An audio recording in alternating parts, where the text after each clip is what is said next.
de l'argent, parler plus de l'argent du ciel.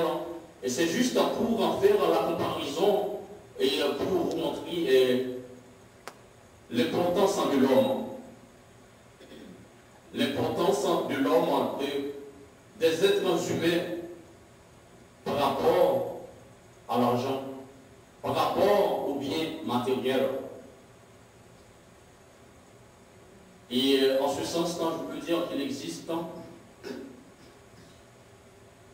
deux récits ou deux mythes courants concernant l'argent. Et on dit souvent que l'argent est mauvais. Et quand je parle de l'argent, vous pouvez savoir, parce que je veux parler des biens matériels.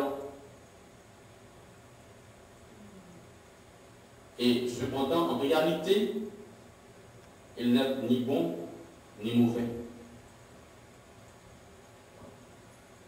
En d'autres mots, l'argent est neutre. L'argent est neutre. Ce que nous devons faire, c'est d'utiliser les choses et aimer les gens, aimer nos confrères, aimer nos très chers. C'est de les aimer. Aimer vos voisins, aimer ceux qui sont à votre côté. Aimez-les. Lorsque nous inversons cette règle, et nous allons au-delà du problème, si nous faisons cela et que nous allons au-delà du problème, nous allons surpasser le problème.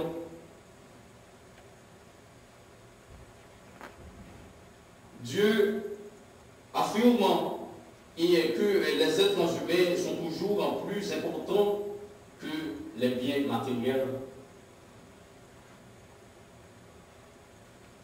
L'argent est la clé du bonheur, comme on souvent dit l'auteur. Et à l'évidence, ce n'est pas non plus vrai. Si l'argent était une garantie du bonheur, les gens les plus riches seraient les plus heureux sur la terre. Et en ce sens, si vous êtes ici aujourd'hui et vous avez eu la chance d'entendre ce message et vous savez ce que cela veut dire, c'est que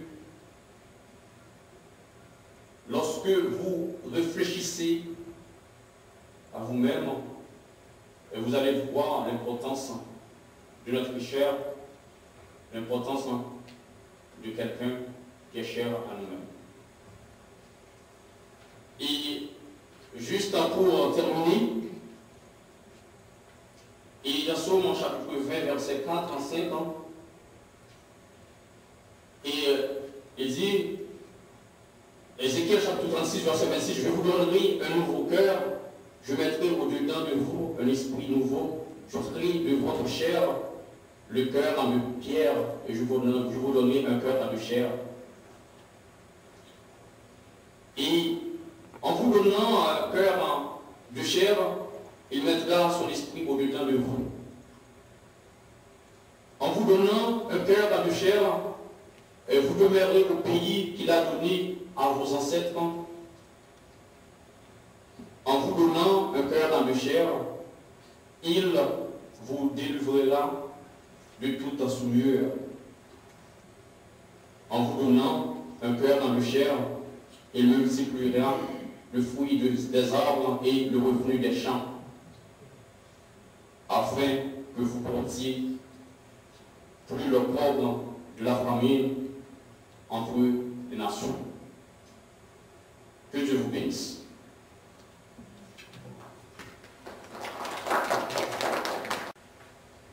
On vous a distribué chacun une bougie et à la mémoire des 300 quelques mille personnes, parce qu'il y en a beaucoup qui sont morts et dont on ne saura jamais le nom, qui sont morts et dont on ne saura jamais s'ils sont morts. Ils ont vécu dans l'anonymité, ils sont morts dans l'anonymité. Tous ces gens-là qui sont nos parents, nos frères, nos sœurs, nos grands-mères, nos tantes, qui dans l'espace de quelques secondes... Des bougies allumées accompagnées d'une cantique d'espoir.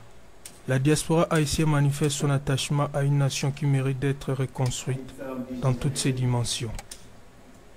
Qui est la lumière. Pour chaque fois que nous avançons, nous allons avancer.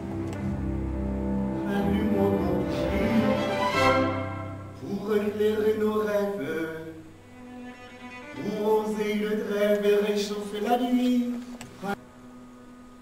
de ma naître. Une étoile à naître. Nos rêves. Pasteur, pourriez-vous nous dire quel attachement avez-vous avec l'Haïti? Oui, lorsque je suis venu au Canada, je me sens très heureux de me trouver parmi les francophones, aussi surtout ceux qui ont porté support à la communauté haïtienne, juste pour les aider à commémorer cette grande soirée, la soirée en mémoire des affectés ou bien des victimes du séisme du 12 janvier 2010.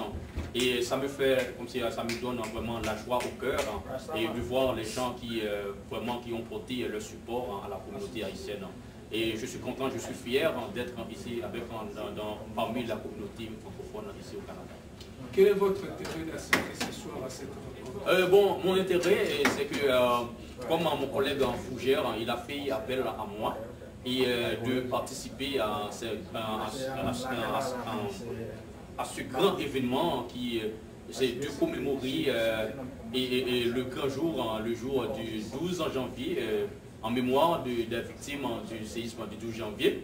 Et c'est que pour la première fois, pour moi, de participer à un grand événement comme ça, c'est que je me sens très fier de faire cette présentation en tant qu'homme spirituel, un représentant et un appli.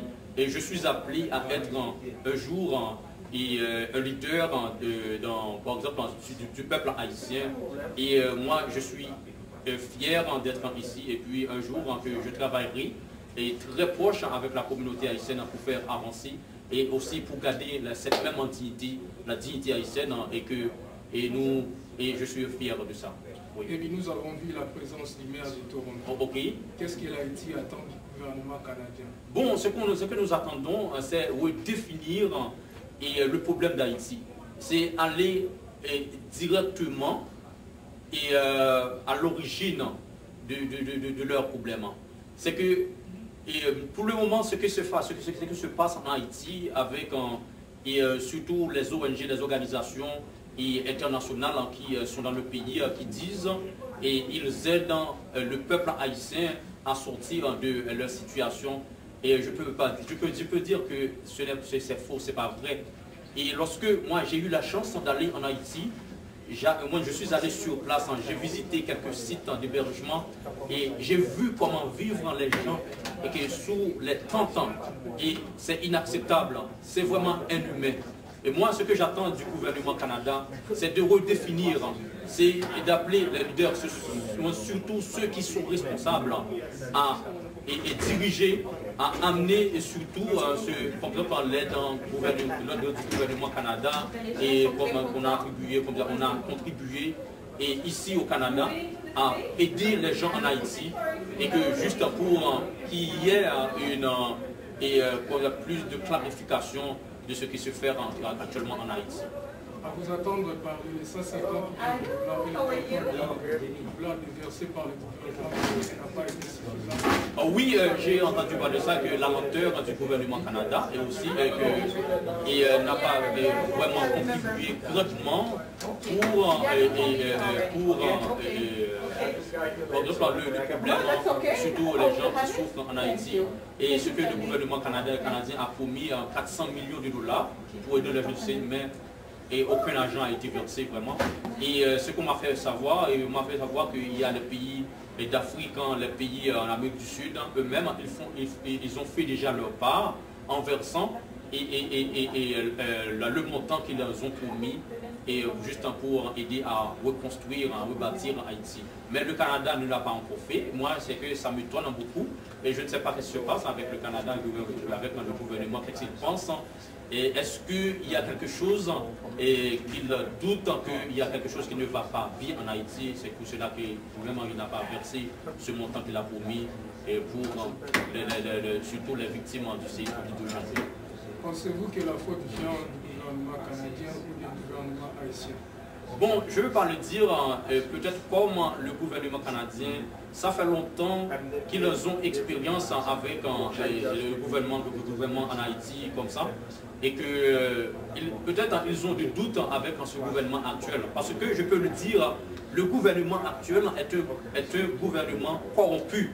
C'est ce que le peuple haïtien actuellement veut se débarrasser de ce gouvernement. C'est un gouvernement qui n'a pas apporté de support et surtout aux victimes du séisme du 12 janvier. C'est que c'est le temps de se débarrasser du gouvernement Préval en Mars en Belle-Rive. Et en ce sens, ce que je vois, si le Canada, comme si le Canada ne dit pas un mot, ou bien ne fait pas, comme si ne joue pas le rôle d'acteur pour dire ce qu'ils veulent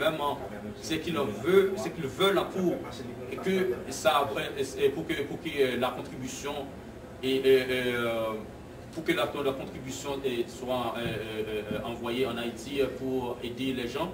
Et c'est qu'il va toujours avoir des doutes pour contribuer à la reconstruction d'Haïti. Ce qu'il doit faire d'abord, il doit d'abord se questionner et définir la présence de la communauté internationale, parce que le Canada investit dans le problème d'Haïti.